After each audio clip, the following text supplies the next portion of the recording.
Yeah. Florida's cool. Florida's cool too. Ain't nowhere like Dallas. I tell you, Dallas, the most beautiful skyline. Some people doubt that, and I don't know why y'all think that I'm lying still. But Dallas and Chicago. Dallas and Chicago, because Chicago you can see the skyline over the water. Dallas, you can see the skyline from so many different beautiful angles when you're driving into Dallas. I remember just riding my bike. I still do sometimes. I don't really ride at night as much as I used to, but riding into Dallas on the freeways and just seeing that skyline is beautiful. Charlotte, gotcha. So you surprisingly did not have a nice, I would think LA would have a nicer skyline. You know what drive I really do like? I love that drive, that Miami drive. I like driving along the beach. Right, where you got the water on one side and the city on the other side. I love that drive.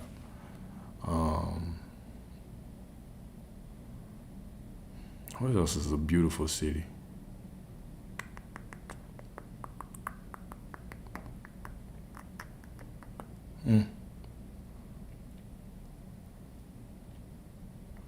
New Zealand. Good old New Zealand. I've never been to New Zealand. I don't think I've ever met anyone from New Zealand. It's a first.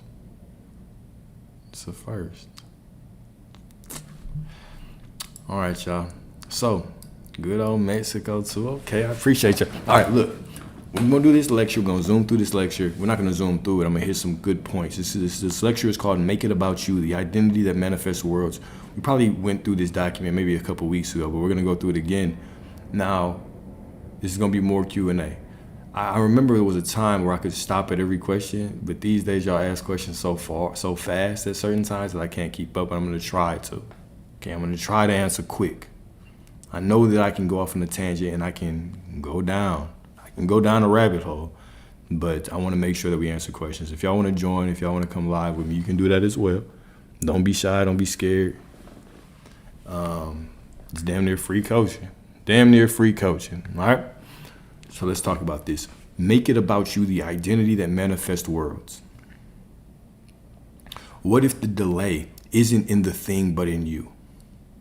You keep watching the door, wondering when they'll walk in, when the call will come, when the breakthrough will appear, but manifestation doesn't answer desperation. It responds to identity. You're not waiting on the universe is waiting on you to remember who you are, okay? To stop molding yourself around what you want and instead become the one who no longer needs to reach for it because it already lives within. The house, the lover, the money, the calling, none of it is separate from you. It is drawn to the version of you who knows they are the source. Stop making it about them. Stop obsessing over the outcome. Make it about you, the you who dares to embody worthiness before the blessing arrives. Make it about the version of yourself who walks in peace, who holds power in silence, who chooses alignment over anxiety. When you become the one who has, the world bends to match your being. The mirror only reflects what you're bold enough to believe. So instead of chasing the reflection, become the flame and watch what finds its way to your fire. Beautiful, all right? When I say make it about you, do y'all understand what I'm saying? If I get 3 yeses, we're going to move on. If I get 1 no, I'll explain it a little bit more. Do you understand when I say make it about you, whether it's about that person, whether it's about that money, whether it's about that job, whether it's about whatever. Okay, cool, perfect. Oh, we got to know. All right, let's talk about it.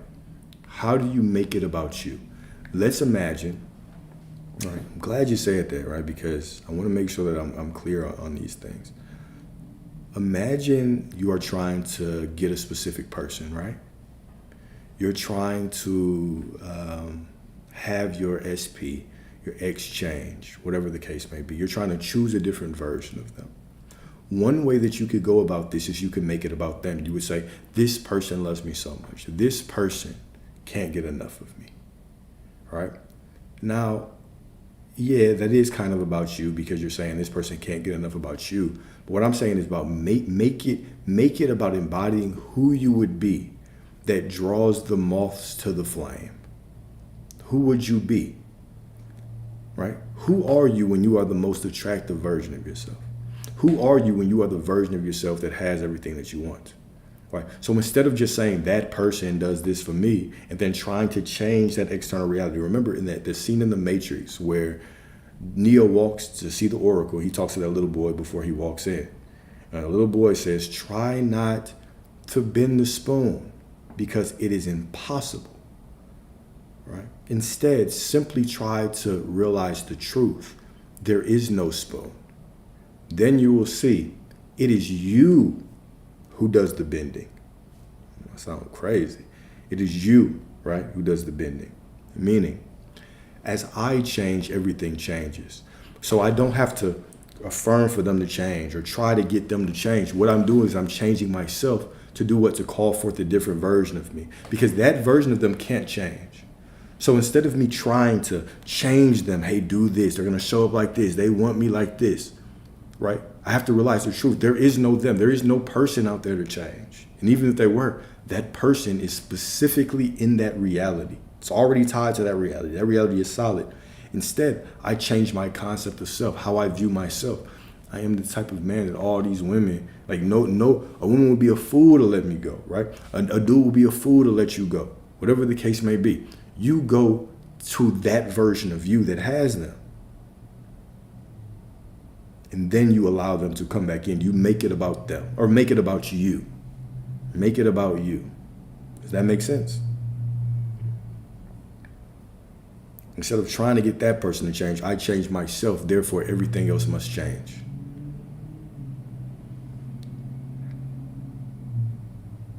We got one yes. We got two yes. Perfect. Perfect. All right. Thank y'all. Therefore, right, here's a beautiful quote. 1 Corinthians 4:5. 1 Corinthians 4:5.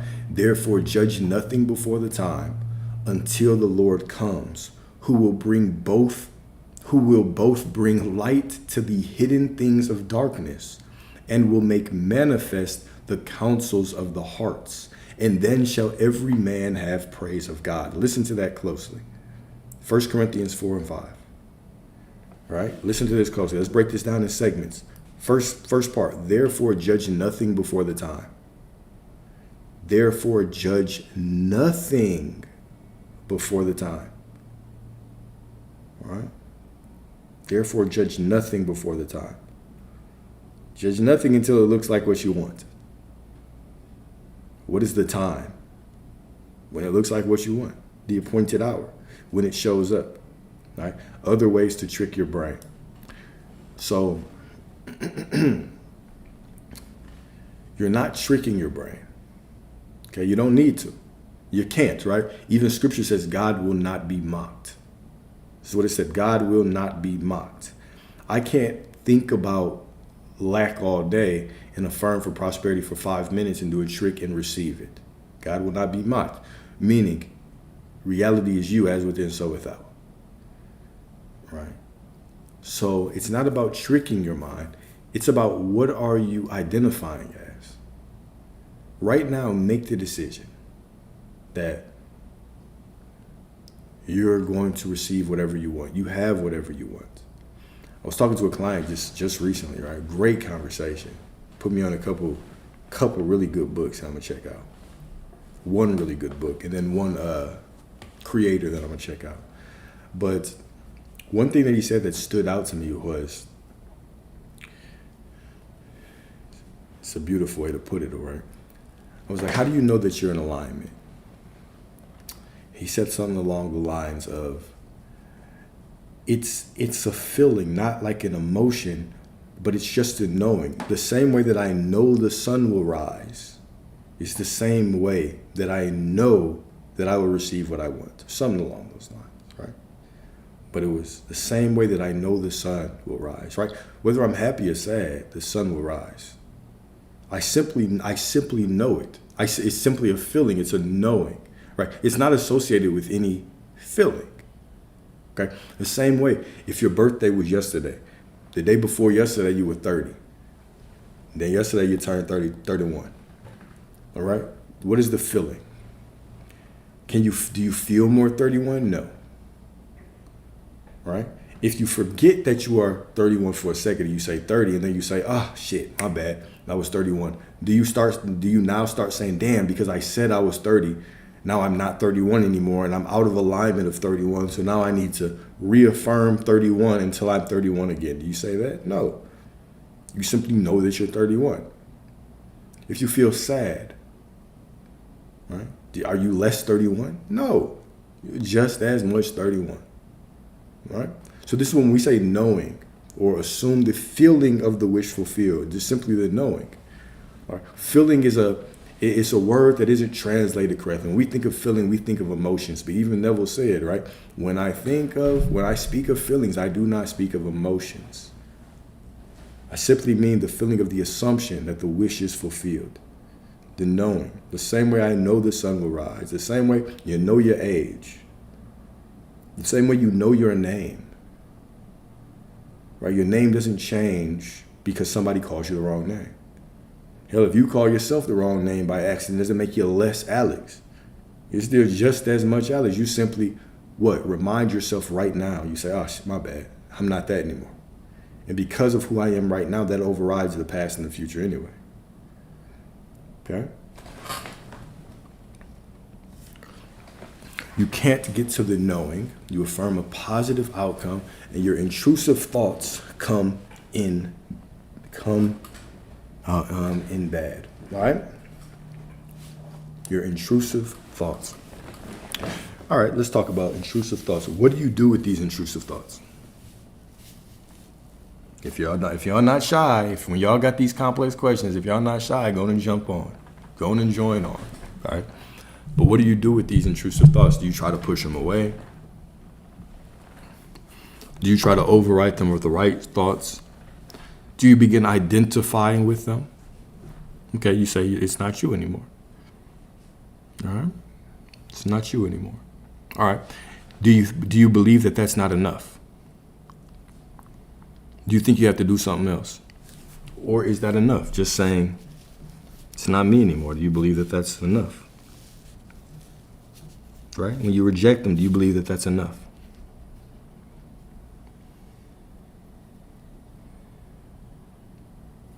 You feel like you have to do more. Okay, remember, it is your story that's creating your reality, right? If you're telling the story that you believe that you have to do more, right, that's what it is. Why not instead simply go to the knowing that, okay, because I don't identify with them anymore, because I've said that they have no power, because I say that is not who I am anymore, that is what it is, right? Why on one hand would you say that you are not identifying with them? Well, how can you say that that's not you anymore and then say you feel like you have to do more, right? Don't be double-minded, right? Remember, the word is the creative vibration of the universe. In the beginning was the word. The word. Not in the beginning was the feeling. Not in the beginning was the nervous system. Not in the beginning was the subconscious mind. In the beginning was the word. The word is the creative power. Right? So you're creating the reality where, okay, I say something and then an intrusive thought comes. Okay, that's fine.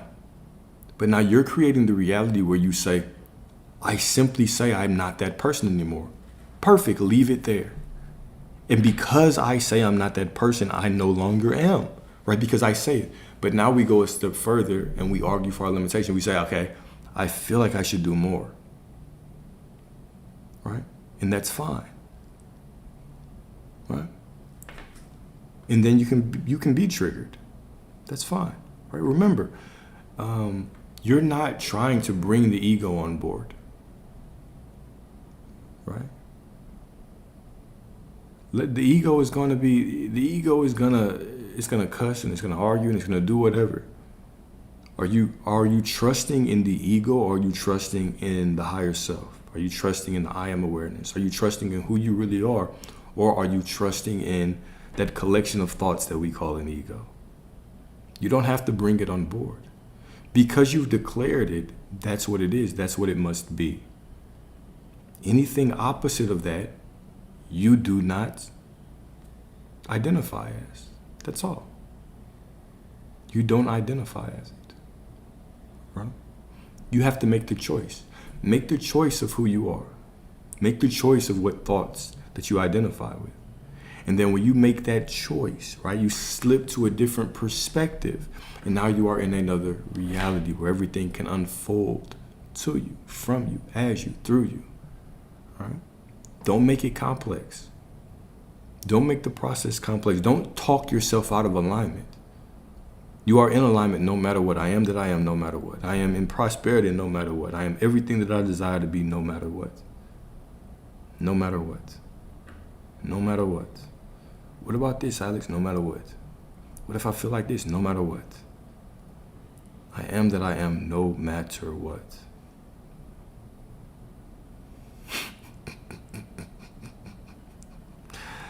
Absolutely. You will find wealth and then get a big bill? Shit, I mean, judge not by appearance, but judge righteously. Let's play that game, okay? What would y'all do? All right, let's say that let's say you've been affirming for wealth and all of a sudden you get a big bill. Appreciate you, my family. Okay? You affirming for wealth and you get a big bill. How would y'all handle this? How would you handle this? How would you handle this? Remember, you already prosperity. You've affirmed for it. You've declared it. You already have it. Now, you get this big bill. What do? Okay, the bill is already paid. You will get triggered like it's not working. Nope. No, man, you will not get triggered, right? Even if you do get triggered, you will not tell the story. You will not tell the story of not being in alignment.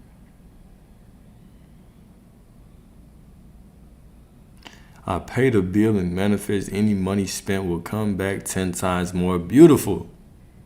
Beautiful. I thank God for taking care of it. Beautiful. It's paid. Beautiful. Beautiful. I will be still beautiful. Beautiful, beautiful, beautiful, beautiful, beautiful. Remember, right? You already have prosperity. Okay, so if I have prosperity and a big bill shows up, good thing. Thank God I have prosperity. Thank the divine within me that I have prosperity now and I can pay for this. New York City, you talking about with them big ass steroid-sized roaches? Hell no. Hell no. I heard you got to pay like $4,000 for rent just to have a roach-infested apartment in New York. No, thank you. No, I'm just playing. I'm just playing. But no, I wouldn't move to a roach-infested, rat-infested. Here's the thing, y'all. When you have it, you have to make the decision that you have it. Okay? If you all of a sudden right now, you say you have prosperity, okay? You decide that you are prosperity. That's it. You have it. You are now prosperity. Now, how can you on one hand say, okay, I'm prosperity, but say now all of a sudden a big bill comes? Didn't you just ask for prosperity? Didn't you just ask for bigger bills? Bigger pockets to handle those bigger bills? Who are you being? Who are you being? All right. I see a deadline question. Let's get that. Even if the deadline passes. Even if the deadline passes. How do you know there's a deadline anyway? Why is your awareness on the deadline? Why is your awareness on the deadline? And what's the best way to handle the noise? The best way to handle that noise is, okay, when we talk about noise, we can talk about a bunch of things. We can talk about the noise from the external world, whether it's pressure to pay something, pressure from the family to be something, or whatever, right? You handle those things as best as you can. You simply stay in the remembrance of who you are. The circumstances don't matter. The outside does not matter. It is meaningless until you give it meaning. Honestly, the deadline is meaningless until you give it meaning. It's all meaningless until you give it meaning. I know this is a direct way to put it. Like when I say the deadline is meaningless until you give it meaning, I mean, that's the truth. Everything is meaningless. That ex that breaks your heart and walks out of your life, that is meaningless until you give it meaning. You can be either the one that's like, man, look, motherfucker ain't finna go nowhere. She's finna come right back. Because she can't go without daddy. You can say that. Or you can say, damn, why is this happening?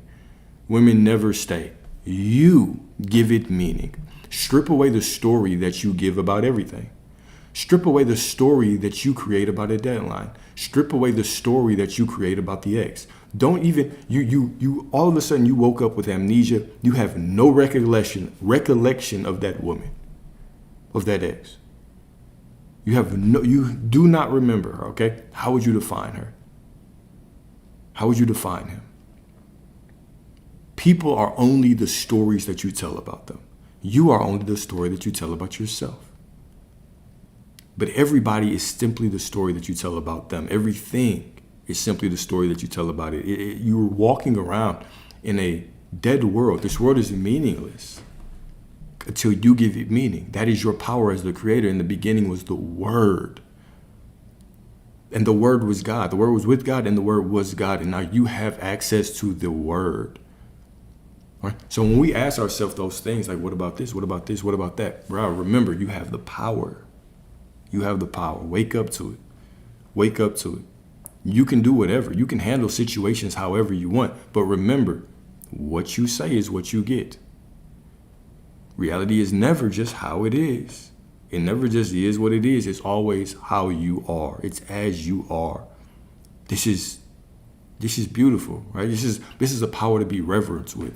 This is why, I kind of asked these open-ended questions recently, because I want y'all to start thinking about the power. You're utilizing this power, right? You're the one walking through life yourself.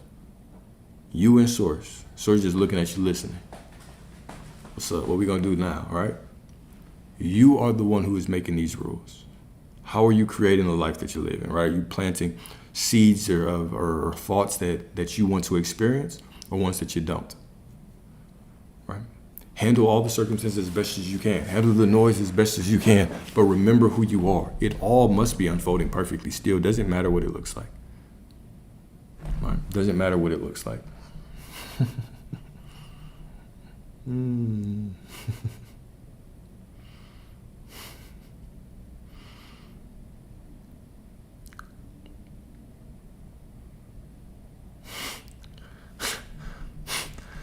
Somebody kids got attacked by rats in their home at night. They got that is wild. They got those real rats in New York, right? They're not even scared of you. You walk in the crib. I'm the one on the apartment tour. I walk in, the rats look at me like I've intruded. Like they're mad that I stepped in the crib. They're looking at you like, what the hell? I'm gonna tell you, I had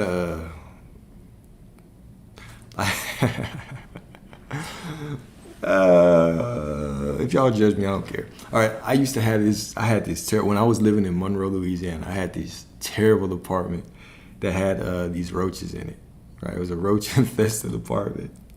I only stayed there for a month.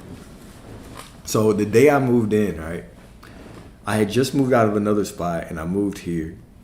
And the first day I didn't put any of my stuff in there. All my stuff was in storage.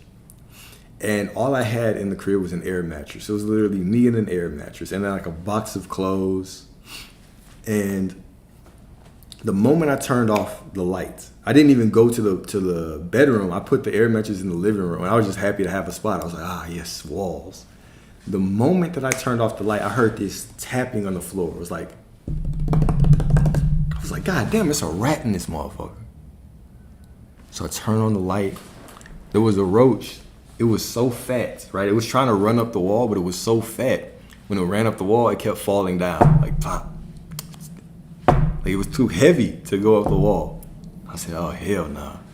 It's got a roach. I didn't know anything at the time. I'm thinking one roach. It was a huge roach, but I'm thinking one roach, right? So I kill it. Kill that one roach. I did not know I was about to be in a war. I did not know I was about to be in the war. First of all, the next morning, I woke up to so many of them hoes. And I didn't really even notice it at first. I walked into the bathroom, okay? So I walked into the bathroom, I'm sleepy. I get ready to pee. And I open up my eyes and I just see two, there were like different species of roaches. Right? Sometimes you got the little skinny ones, sometimes you got the fat. There were like different species of them. I swear, I looked at them and they were just standing there. And I'm freaked out. I'm peeing already, right? And the moment that I stopped and I went back to go get a shoe, the moment that I came back with the shoe, they took off. And I saw a fat ass roach squeeze into a little crack on the wall. It just squeezed into it. It looked like a cartoon. It just like pushed its way through it. I was disgusted. I hated that place. Right? So I went to the office. And I was like, bruh, look, y'all got me rice roaches in here. Okay? They're acting like they don't believe me. I was like, all right, cool. So they must have known they had roaches. I even talked to the neighbor. I'm just out there complaining. I'm just talking hella shit. So I'm complaining to the neighbor. They're saying that they don't have any. I'm like, what the fuck? How do you not have any? I have all of them. All right. So they come in and they spray, those little roach cans of spray. Like, that shit ain't finna do nothing. Them bitches finna migrate and come right back. Like, roaches don't care about that shit. They eat that shit for breakfast. You can't kill me with roach spray. Like, roach spray has never really, it'll kill 1 or 2 roaches at a time. My motherfuckers just leave and come back. Like, we survive apocalypses. You trying to kill us with a little chemicals? Come on now. All right. I feel like they get resilient to that shit too. All right. So anyways, they sprayed the shit. And so the next day I come back and I just see all my cabinets are open. They sprayed it. There's a couple dead roaches. I'm still pissed off. Like, I'm not finna move any of my shit. All my shit I put in the car. All right. At that time, I was dealing with this one girl. She was we weren't getting along. I'll just put it like that. We weren't getting along, right? So I went back and told him, like, look, I still have this shit. Can y'all move me somewhere else or get me out this lease? And they were like, no, we've sprayed it, so there can't be any left. And I'm giving them facts. At this time, I'm listing roach facts to them. Like, did you know that if you have roaches, you can have like respiratory problems? So I'm telling them all kinds of shit. Okay. So eventually I just was like, man, I'm not finna pay shit. Y'all are finna get me out this lease, and I'm leaving. But they weren't hearing it. So I'm in that motherfucker every night, right? On the air mattress with a hoodie on. Like, bro, these motherfuckers finna. I'm talking about, I can hear them. That place was terrible. Okay. So it's not the worst roach place I've had. But as an adult, it's different because I felt so helpless. This was kind of before I really was waking up too. So things were just going on in my life at that time that were a problem. I remember going to court. All right, so they really were trying to keep me in this damn apartment. I had to take them to court just so I could break this damn lease. I went to court, and what I would do is every day I would take pictures of all the roaches that I had to kill, and I would just send it to the leasing department. So I had this long-ass email thread of just pictures of dead-ass roaches. It was disgusting. And I remember walking in to the judge, right? We were in court, and it's me and it's the fucking leasing office lady. And he asked me, like, why I haven't paid rent. I'm like, why I haven't paid rent? I was clear. Like, she hasn't told you? There's roaches. They said they were going to spray. They did come and spray, but I told them they needed an exterminator. I'm like giving him all these facts. I was like, matter of fact, I got all the pictures. Do you want to see them? He was like, no, it's all good. What do you want to do? When can you be out tomorrow? I was like, I'll be out today. I just don't want to pay for this shit. And so he let me out the lease. They still tried to make me pay. They were like, oh no, he said you can only do something. But fortunately, I just ignored them and it went away. But yeah, anyway, that's my roach story. That was my roach story. Yeah, no, I didn't. They were there from the day that I moved in there. They were there from the day that I moved in there. So we don't die, we multiply. It was like they were pissed off at me. Like, what the fuck is this black ass motherfucker doing in our spot? Like, yeah, we done had this motherfucker this whole time. You think we finna, right? They just out in the daytime. Right? They're just out in the daytime, right? I mean, it was an interesting that was an interesting sign. But after that, where did I move? Matter of fact, I moved to an even worse apartment after that. That was the crazy thing. Is that I left there to go to an even worse place, right? This was back in the day in Monroe. So I had played, well, how much was that apartment? That apartment was like, man, at the time I wasn't making shit. That was like $600 a month. Should you imagine paying $600 for rent right now? The apartment I moved to, just to put y'all in perspective, the apartment I moved to, the rent was $480 a month. And that hoe had bed bugs. The next place that I went had bed bugs. Oh man, that was an interesting time. That was an interesting ass time. Oh, that was an interesting time. I remember the first time I was in there like, what the fuck is going on in here?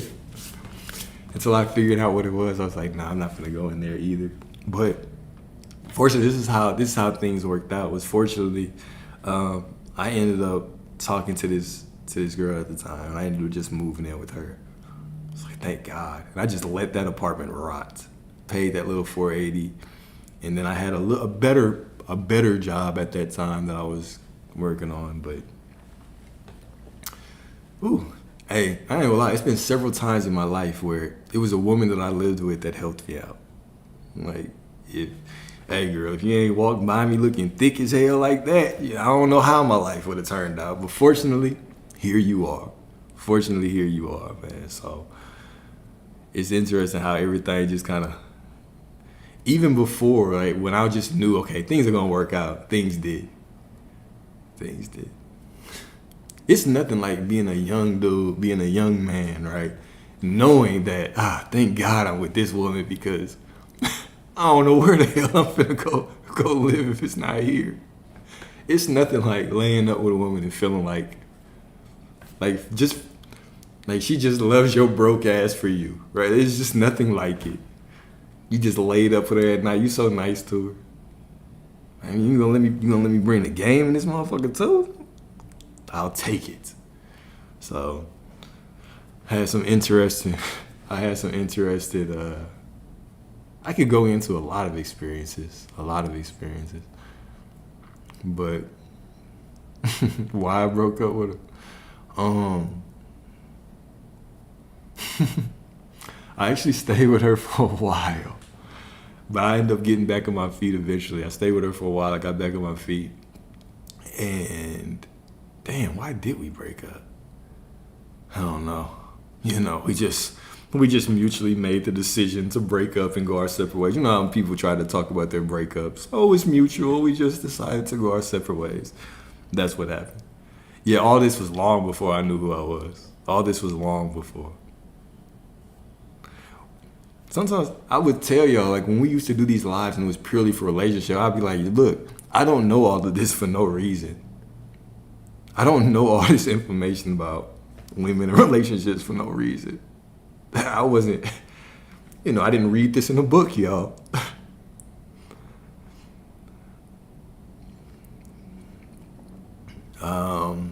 Man, at what age is a tough question. It's a tough question. I would say that's a tough question. I've always been kind of spiritually inclined. I just always ignored the call because I'll be very honest with y'all. I was a big fan of the word. I still am. Like I still do believe in.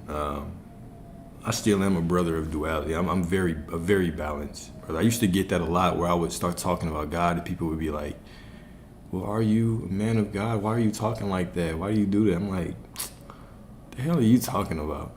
Right? Like, it's the same, like, all of a sudden you're tripping now, but never mind, let me not go down that path, right? Because the same people that talk like that, they want you to do all kinds of ungodly things to them in the bedroom. But don't let me speak about anything that's just relatable or a part of who I am. If I speak about God, all of a sudden I have to walk like this, talk like this, right? Like, how you can't define my spiritual walk. Anyways, I've probably been on this path for a while. But it wasn't until I had some situations where, like I told y'all, my ex, right? She passed, and when she passed away, that's what really kind of clicked within me. So I actually was two events. Number one, I was in a fire. And when I was in the hospital, I wasn't really eating. I was going through all the treatment. It was painful. It was a grueling process. But they were also putting me in this hyperbaric chamber, and I was spending all this time alone. And so when I was in like the chamber, if y'all ever seen somebody that has like a burn victim, right? What happens when you're burnt, when it's third degree, right, is typically, let's say you scrape yourself, you might get a scab or a scar, right? You might get a scar or a scab, scab over a cut. Well, with burns, that can't grow over it because the cut is so deep, it'll get infected. So what they actually do is they take this. You ever been to the dentist's office? This is a wine opener. But they have like this tool like this, right? Not at the dentist, but at the doctor, they have this tool like this, and it's metal at the end, but it's extended. So it's a flat surface, so it's like a scooper, okay? It's like a scooper. And so they take this metal thing, and they go within all of the places that you're burnt, and they scrape out all that shit every day, right? Because there's this coating that covers the wound that like grows from your body. It's really disgusting, but they had to scrape it off. And so if I showed y'all the before and after pictures, y'all would probably be astounded. But you go through this scraping process where they have to do that. So I would wake up in the morning, covered with bandages, and I have to peel off the bandages, right? That shit already hurts like a motherfucker. So you got to peel off the bandages. They're all over you. And when you peel them off, right, now you got to get on the table, and they start scraping you, right? They scrape all that shit off of you. Then after they scrape you, now you got to wash yourself down. Then you got to re-bandage it. And then you got to get in this chamber for a couple hours. And then at the end of the day, you take the bandages off. You have to shower again. So it's just the process of healing, right, takes so long. Nah, they ain't know. They tried to like Novocaine, but that shit don't work. That shit does not work. The Novocaine does not. I'm gonna tell y'all right now, that shit does not work. Matter of fact, whenever they used to scream me, the doctor used to scream me. I had an old monotone ass doctor. Right? He was a cold dude. He was really cool, but he was built for that shit, right? Like he was super stoic. Like he already knew what it was when he walked back. Matter of fact, whenever he came in and scraped me, the nurses would leave. Right? Like they would watch for a second and they would just be like, they would have to leave out. I would be in there. I would be in there. I remember my dad told me, he was like, because when I first got burned, right, I had called my dad. I didn't really tell him the whole thing, but I was like, look, I was in this fire. He was like, okay. And he was like, well, what got burnt? And I was like, my body, right? So eventually I had to go to the hospital, right? So I went to the hospital right after. And the first thing he asked me, he was like, you didn't burn your dick, did you? I was like, no. He was like, okay, good. As long as it's not your face or your part, we're cool. I was like, yeah, you're right, Dad. But so when I went in there, all the they would have to leave, right? So they did this whole scraping process. They would rinse you down, right? That shit was I ain't gonna lie, that shit was terrible. But whenever I was going through it, I would read up stories about other people that had went through it, right? Because I'm like, my pain's not independent. And I ran across this quote that I constantly say, right? Life doesn't get easier, you just get better at it. It's a quote by this woman called Carmen Tarleton. All right, she was a burn victim. She had a disagreement with like a boyfriend or a spouse or ex, something like that. And he ended up throwing like this shit on her, like this scolding hot, like, I don't know what exactly it was, like grease or something, but it burnt the shit out of her, right? So she was she had to be put under like in a coma for a while, had so many surgeries, right? But actually ended up coming out on the other side, right? I believe she is married now. right? She found somebody and all that. And she actually found it to forgive him. Very powerful story. But she had that quote that says, right, you don't get better at life. Life doesn't get easier. You simply get better at it, right? It was just a motivational thing because I like to, when I'm going through stuff, I like to look around and I'm like, other people have went through things as well. I'm not trying to minimize my pain, but I'm also trying to draw inspiration from the situation that I'm in. People go through some pretty brutal things, right? The beautiful part about that story for me is that while I was in the hospital for so long, because I just had so much time by myself, I started to remember things from my childhood. But I will tell you, one of the things that did happen is I remember, matter of fact, I'm still transitioning. When I went through this fight, I'm still transitioning into living a better life, y'all. So at that time, I had cut off every woman that I dealt with, except for one. Never mind, I'm not going to tell that story. But even coming out of that, right, I ended up getting a job in tech after that, which really changed my life. I had some downtimes in it because I never really liked tech. I just liked the money. But that situation was such a blessing. Such a blessing. Such a blessing.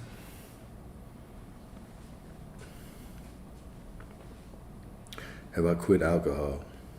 No. Quit alcohol? No.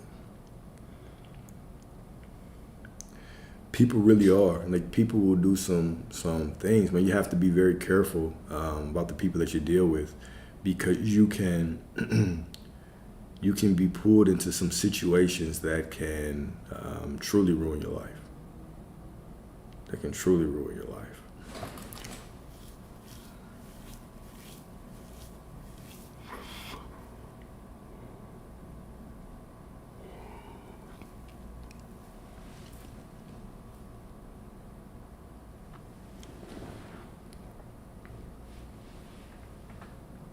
What tea? What tea you talking about? Spill the tea, huh?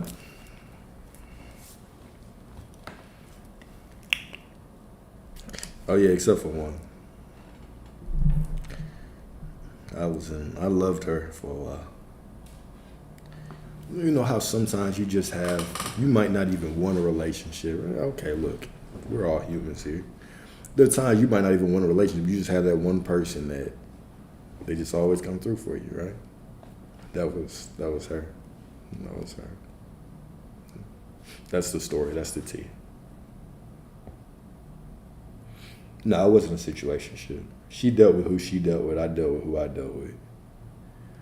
We just were free flowing with one another. That's all. Right? Like, there was nothing that would stop her from dealing with me. There was nothing that would stop. Well, yeah, there was really nothing that would stop me dealing with her. Like, it wasn't love at all. It was just, we were just so open with each other. Y'all never had those kinds of relationships? Y'all don't have to be anything serious. Y'all just met and you were just completely open with each other for the whole time, and it didn't really matter what they had going on, what you had going on.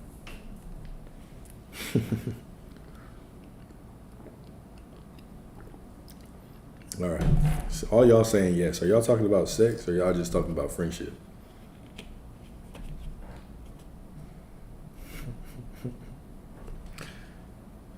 When I say this, I'm not talking about any kind of romantic feelings. I'm simply talking about this was my homegirl. I met her. We were intimate. We had sex a lot. But it never transpired. Like, she would talk to me about dudes she was with and all those types of things, right? It wasn't a toxic situation at all. It was a young situation. It was a situation, of course, that just was. Yeah, we can call it friends with benefits, something like that. I guess we can call it a situationship. Because I didn't really believe in titles for a long time. right? I didn't believe in titles for a long time. I've never, until I got a little bit older, I did not believe in anybody believing that they could own me with a relationship. Of course, I see things differently now, right? But a lot of the relationships that I had with women, they weren't like exclusive relationships. They were simply people that I connected with, and we could do whatever. Right? We could do whatever. It was outside of the rules that society preaches, which I've alluded to on some videos, right? I don't believe in a lot of the rules that society creates with men and women. That's just my opinion. That is my opinion. Like, society says you have to be this way, you have to be that way, but you don't. Even the concept of jealousy, things like that, that always seemed like a foreign thing to me. Like, I just meet people where they are, no matter what they are doing. Nah, I'm a Scorpio. Your boy is a Scorpio.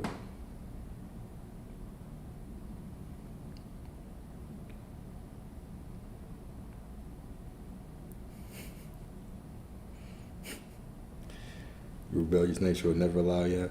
Yeah, I had there was only one woman that I have ever been willing to have a real true title with. There was one. There was one. And even since then, it's like, would I go back down that route? I don't know. I would. I mean, I guess I would, but is it a priority in my life? Nah. Yeah, for sure. She was something special. She was something special. And do I know about numerology? Not enough to talk about it. I mean, I do know about it, but I don't, it was never something that I truly, studied thoroughly or really bought into thoroughly.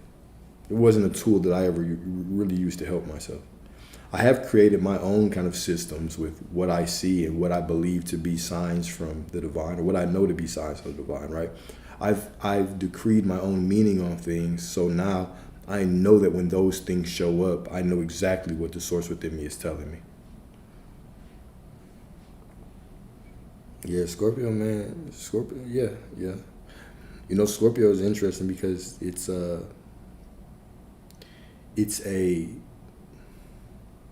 sign that is meant to evolve. Right? Typically, the highest state of the Scorpio is considered a phoenix, right? Scorpios have 7 totems, 7 different evolutions. Right?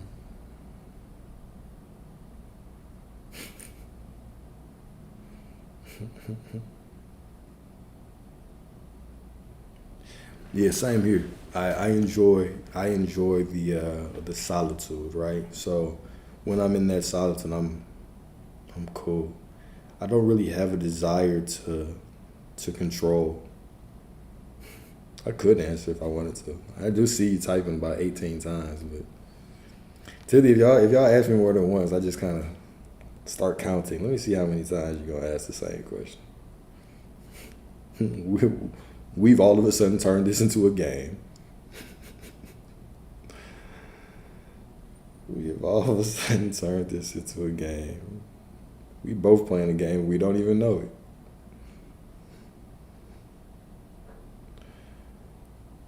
Yeah, the thought of Scorpio narcissist. The thought of controlling someone is not. It's not ideal to me, right? Like, I simply want, like, this is why even, I went down the path of manifesting a couple people in my day, right? But I don't, it's not my thing. By the time you get them back, you don't even want them anymore, right? I I just like what I like. I just like what I like.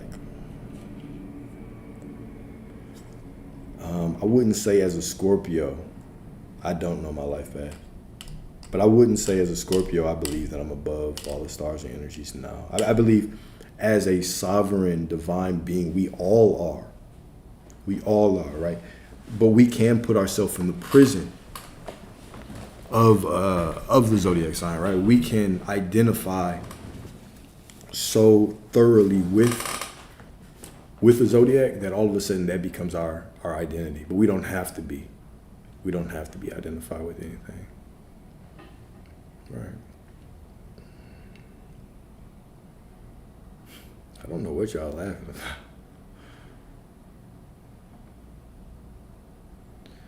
about. I like the natural flow of a relationship, right? I just like to open people up. I like to open a woman up. Like I like to feel as if you'll be here no matter what. That's what I enjoy.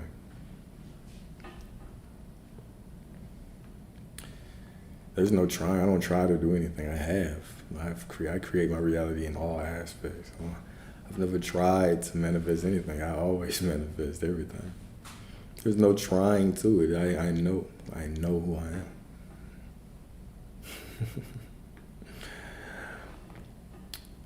Do I plan on marriage?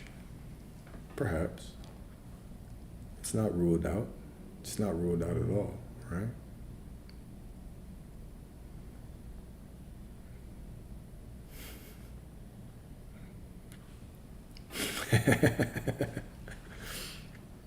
No, I'm not 40.